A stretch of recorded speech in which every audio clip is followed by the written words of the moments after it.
नमस्कार, स्वागत है एक बार फिर से चुनावी समर में। हम लेकर आए हैं आपके लिए बीएसपी फैमिली के कुछ और अपडेट्स। राजरत्न अंबेडकर का जिक्र आते ही हमारे सामने सीएए और एनआरसी का मुद्दा फिर से जिंदा हो जाता है।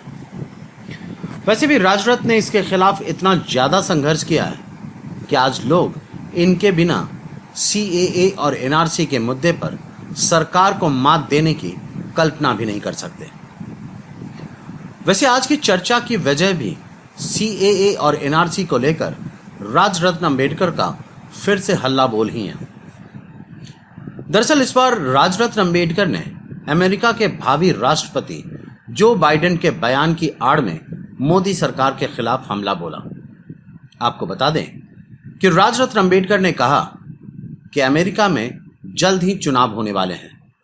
ऐसे में अमेरिका के राष्ट्रपति दौर में आगे चल रहे जो बाइडेन ने सीएए और एनआरसी के खिलाफ बयान देकर मोदी सरकार की नींद उड़ा दी है। उन्होंने कहा कि कोरोना की वजह से अमेरिका और भारत दोनों देशों ने लॉकडाउन को झेला है। राजरत्न अंबेडकर ने सीएए और एनआरसी को लॉकडाउन के मुद्दे से जोड़ते हुए कहा कि अगर हम लोग इतने दिनों के लॉकडाउन में खुद को कैदी की तरह महसूस कर रहे हैं तो सोचिए कि अगर देश में सीएए और एनआरसी लागू हो गया तो फिर देश की आधी आबादी खुद को गुलाम जैसा महसूस करेगी।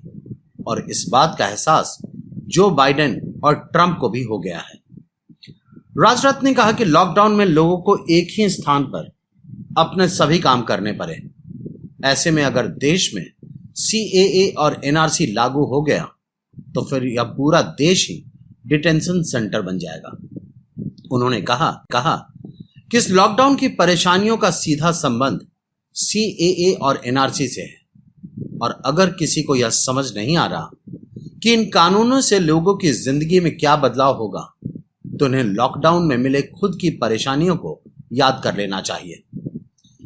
राजरत्न ने कहा कि यही परेशानियां लोगों को आने वाले वक्त में भी देखना पड़ेगा। राजरत्न ने कहा कि इसलिए यह जरूरी है कि पूरा देश सीएए और एनआरसी का विरोध करे। इसके आगे उन्होंने कहा जो बाइडेन का बयान और यूएससीआईआरएफ का रिपोर्ट यह साफ इशारा कर रहा है कि अमेरिका को यह एहसास हो गया है कि भारत में लोगों की धार्मिक आजादी खतरे में है। इस तरह राजरत्न अंबेडकर ने अमेरिकी चुनाव और लॉकडाउन की आड़ में जनता को फिर से बताया कि कोरोना की ही तरह सीएए और एनआरसी भी भारत की जनता के लिए अभिशाप है।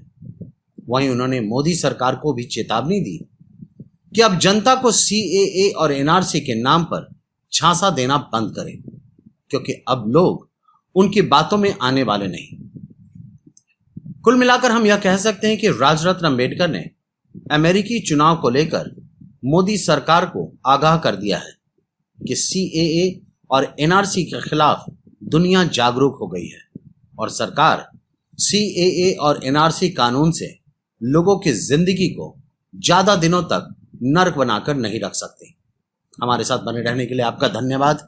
आप हमारे प्रोग्राम्स को today's.com पर भी देख सकते हैं और आप हमें टुडेज टीवी पर ट्वीट भी कर सकते हैं। Thank you.